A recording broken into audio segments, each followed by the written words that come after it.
Deux Rois, chapitre 2. Lorsque l'Éternel fit monter Élie au ciel dans un tourbillon, celui-ci partait de Gilgal avec Élisée. Élie dit à Élisée, reste donc ici, car l'Éternel m'envoie jusqu'à Béthel. Élisée répondit, l'Éternel est vivant, et ton âme est vivante, je ne te quitterai pas. Et ils descendirent à Béthel. Les membres de la communauté de prophètes de Béthel sortirent de la ville vers Élisée et lui dirent, sais-tu que c'est aujourd'hui que l'Éternel va enlever ton Seigneur au-dessus de ta tête? Il répondit, moi aussi, je le sais. Taisez-vous. Élie lui dit, Élisée, reste donc ici, car l'Éternel m'envoie à Jéricho. Il répondit, l'Éternel est vivant et ton âme est vivante, je ne te quitterai pas. Et ils arrivèrent à Jéricho. Les membres de la communauté de prophètes de Jéricho s'approchèrent d'Élisée et lui dirent, sais-tu que c'est aujourd'hui que l'Éternel va enlever ton Seigneur au-dessus de ta tête? Il répondit, moi aussi, je le sais. Taisez-vous. Élie lui dit, reste donc ici, car l'Éternel m'envoie vers le Jourdain. Il répondit, l'Éternel est vivant et ton âme est vivante, je ne te quitterai pas. Et ils poursuivirent tous deux leur chemin. Il y eut 50 membres de la communauté de prophètes qui vinrent se poster face à eux deux, à une certaine distance, tandis qu'eux-mêmes s'arrêtaient au bord du Jourdain. Élie prit alors son manteau, l'enroula et en frappa l'eau. Elle se sépara et ils traversèrent tous les deux à pied sec. Une fois qu'ils eurent traversé, Élie dit à Élisée, dis-moi ce que tu veux que je fasse pour toi avant d'être enlevé loin de toi. Élisée répondit, qu'il y ait sur moi une double part de ton esprit. Élie dit, tu demandes quelque chose de difficile. Toutefois, si tu peux me voir pendant que je serai enlevé loin de toi, cela t'arrivera. Sinon, cela n'arrivera pas. Alors qu'ils continuaient à marcher tout en parlant, un char et des chevaux de feu les séparèrent l'un de l'autre, et Élie monta au ciel dans un tourbillon. Élisée regardait tout en criant, mon père, chars et cavalerie d'Israël. Puis il ne le vit plus. Il prit alors ses habits et les déchira en deux. Il ramassa aussi le manteau qu'Élie avait laissé tomber et repartit. Il s'arrêta sur la rive du Jourdain, prit le manteau qu'Élie avait laissé tomber, en frappa l'eau et dit, où est l'Éternel, le Dieu d'Élie? Lorsqu'il frappa l'eau, elle se sépara aussi et il put traverser. Les membres de la communauté de prophètes de Jéricho le virent d'en face et dirent, l'esprit d'Élie repose sur Élisée. Ils allèrent à sa rencontre et se prosternèrent jusqu'à terre devant lui. Ils lui dirent, il y a avec tes serviteurs 50 hommes vaillants. Veux-tu qu'ils aillent à la recherche de ton Seigneur? Peut-être que l'Esprit de l'Éternel l'a emporté et l'a conduit sur une montagne ou dans une vallée. Il répondit, ne les envoyez pas. Mais ils insistèrent tant et si bien qu'il dit, envoyez-les. Ils envoyèrent les 50 hommes, qui cherchèrent Élie pendant 3 jours sans le trouver. Lorsqu'ils furent de retour vers Élisée, qui était à Jéricho, il leur dit, ne vous avais-je pas dit de ne pas y aller? Les habitants de la ville dirent à Élisée, la ville est bien située, comme le voit mon Seigneur, mais l'eau est mauvaise et la terre ne produit rien. Il dit, apportez-moi un plat neuf et mettez-y du sel. Et ils le lui apportèrent. Il alla vers la source d'eau, y jeta du sel et annonça, voici ce que dit l'Éternel, je rends cette eau saine et il n'en proviendra plus ni mort ni stérilité.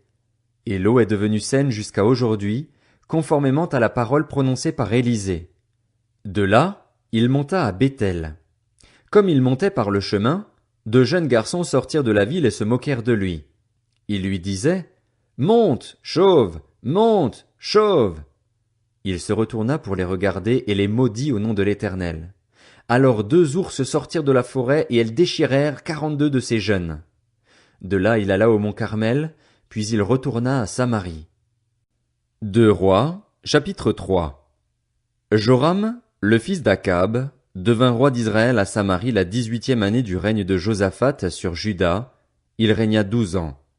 Il fit ce qui est mal aux yeux de l'Éternel, mais pas autant que son père et sa mère. Il démolit le monument de Baal que son père avait érigé, mais il s'attacha au péché de Jéroboam, fils de Nébat, qui avait fait pécher Israël et il ne s'en détourna pas.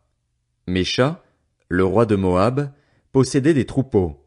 Il payait au roi d'Israël un tribut de 100 000 agneaux et de 100 000 béliers avec leur laine. À la mort d'Akab, le roi de Moab se révolta contre le roi d'Israël. Le roi Joram sortit alors de Samarie et passa en revue toute l'armée d'Israël. Puis il se mit en marche et fit dire à Josaphat, le roi de Juda, le roi de Moab s'est révolté contre moi. Veux-tu venir avec moi pour combattre Moab? Josaphat répondit, je vais monter avec toi, toi et moi, ton peuple et le mien, tes chevaux et les miens, il n'y aura aucune différence. Il ajouta, par quel chemin allons-nous monter? Joram dit, par le désert d'Édom. Les rois d'Israël, de Juda et d'Édom partirent. Après 7 jours de marche, ils manquèrent d'eau pour l'armée et pour les bêtes de somme qui la suivaient. Alors le roi d'Israël dit, quel malheur! L'Éternel a appelé les 3 rois que nous sommes pour les livrer entre les mains des Moabites. Mais Josaphat demanda, n'y a-t-il ici aucun prophète de l'Éternel pour que nous puissions le consulter? L'un des serviteurs du roi d'Israël répondit, il y a ici Élisée, le fils de Shaphat, qui était l'assistant d'Élie. Josaphat dit, la parole de l'Éternel est avec lui. Le roi d'Israël, Josaphat et le roi d'Édom descendirent alors vers Élisée. Élisée dit au roi d'Israël, que me veux-tu? Va trouver les prophètes de ton père et ceux de ta mère. Le roi d'Israël lui dit, non, car c'est l'Éternel qui a appelé les 3 rois que nous sommes pour les livrer entre les mains des Moabites. Élisée dit, l'Éternel, le maître de l'univers, dont je suis le serviteur est vivant. Sans l'estime que j'ai pour Josaphat, le roi de Juda, je ne ferai aucune attention à toi et je ne te regarderai même pas. Maintenant, amenez-moi un harpiste. Tandis que le harpiste jouait, la main de l'Éternel reposa sur Élisée et il annonça, voici ce que dit l'Éternel. Creusez des fosses dans cette vallée. En effet, voici ce que dit l'Éternel, vous n'apercevrez pas de vent et vous ne verrez pas de pluie, mais cette vallée se remplira d'eau et vous boirez, vous, vos troupeaux et votre bétail. Mais cela ne suffit pas aux yeux de l'Éternel. Il livrera les Moabites entre vos mains. Vous détruirez toutes leurs villes fortifiées et toutes leurs villes importantes, vous abattrez tous leurs bons arbres, vous boucherez toutes leurs sources d'eau et vous gâterez tous leurs bons champs en y jetant des pierres. Or le matin, au moment de la présentation de l'offrande, l'eau arriva par le chemin d'Édom et le pays fut rempli d'eau. Cependant, tous les Moabites avaient appris que les rois montaient pour les combattre. On convoqua donc tous ceux qui étaient aptes au service militaire, même ceux qui avaient dépassé l'âge, et ils se postèrent à la frontière. Ils se levèrent de bon matin et, quand le soleil brilla sur l'eau, les Moabites virent en face d'eux l'eau rouge comme du sang. Ils dirent, c'est du sang! Les rois se sont certainement combattus à coups d'épée et ils se sont entretués. Maintenant, Moabites, au pillage! Lorsqu'ils arrivèrent vers le camp d'Israël, les Israélites se levèrent et frappèrent les Moabites qui prirent la fuite devant eux. Les Israélites pénétrèrent dans le pays de Moab et battirent ce peuple. Ils démolirent les villes, ils jetèrent chacun des pierres dans tous les bons champs jusqu'à les en remplir, ils bouchèrent toutes les sources d'eau et ils abattirent tous les bons arbres. Il ne resta plus que Kir-Harézet et ses pierres, mais les soldats armés de frondes l'encerclèrent et la battirent. Voyant qu'il avait le dessous dans le combat, le roi de Moab prit avec lui 700 hommes armés d'épées pour se frayer un passage jusqu'au roi d'Édom, mais ils n'y parvinrent pas. Il prit alors son fils aîné, celui qui devait devenir roi à sa place, et l'offrit en holocauste sur la muraille. Les Israélites éprouvèrent alors un tel sentiment d'indignation qu'ils s'éloignèrent du roi de Moab et retournèrent dans leur pays. 2 Rois, chapitre 4. Une femme de la communauté de prophètes cria à Élisée, « Ton serviteur, mon mari, est mort, et tu sais qu'il craignait l'Éternel. Or le créancier est venu pour prendre mes 2 enfants et faire d'eux ses esclaves. » Élisée lui dit, « Que puis-je faire pour toi? Dis-moi, qu'as-tu chez toi? » Elle répondit, « Ta servante n'a rien du tout chez elle, mis à part un pot d'huile. » Il dit, « Va demander des vases dans la rue, chez tous tes voisins, des récipients vides, demande-en un grand nombre. Une fois rentré, ferme la porte derrière toi et tes enfants, verse de l'huile dans tous ces récipients et mets de côté ceux qui sont pleins. » Alors elle le quitta. Elle ferma la porte derrière elle et ses enfants, qui lui présentaient les récipients, et elle versait. Lorsque les récipients furent pleins, lorsqu'elle dit à son fils, « Donne-moi encore un récipient », et qu'il lui répondit, « Il n'y en a plus », l'huile s'arrêta. Elle alla le rapporter à l'homme de Dieu qui lui dit, « Va vendre l'huile et paye ta dette. Tu vivras, avec tes fils, de ce qui restera. » Un jour, Élisée passait par Sunem. Il y avait là une femme de haute condition qui insista pour qu'il accepte de manger. Chaque fois qu'il passait par là, il se rendit désormais chez elle pour manger. Elle dit à son mari, « Vois-tu, je sais que cet homme qui passe toujours chez nous est un saint homme de Dieu. Faisons une petite chambre indépendante et mettons-y pour lui un lit, une table, un siège et un chandelier, afin qu'il puisse s'y retirer quand il viendra chez nous. » Élisée revint un jour dans la région. Il se retira dans la chambre à l'étage et y coucha. Il dit à son serviteur Géasi, « Appelle cette Sunamite. » Géasi l'appela et elle se présenta devant lui. Élisée dit à Géasi, « Dis-lui, tu t'es donné toute cette peine pour nous. Que pouvons-nous faire pour toi? Faut-il parler en ta faveur au roi ou au chef de l'armée? » Elle répondit, « Je vis bien tranquillement au milieu de mon peuple. » Élisée dit, « Que faire pour elle? » Géasi répondit, « En fait, elle n'a pas de fils et son mari est vieux. » Élisée dit, « Appelle-la. » Géasi l'appela et elle se présenta à la porte. Élisée lui dit, « À la même époque, l'année prochaine, tu embrasseras un fils. » Elle répondit, « Non, mon Seigneur, homme de Dieu, ne trompe pas ta servante. » Cette femme devint enceinte et elle mit au monde un fils à la même époque, l'année suivante, comme Élisée le lui avait dit. L'enfant grandit. Un jour qu'il était allé trouver son père vers les moissonneurs, il lui dit, « Ma tête, ma tête !»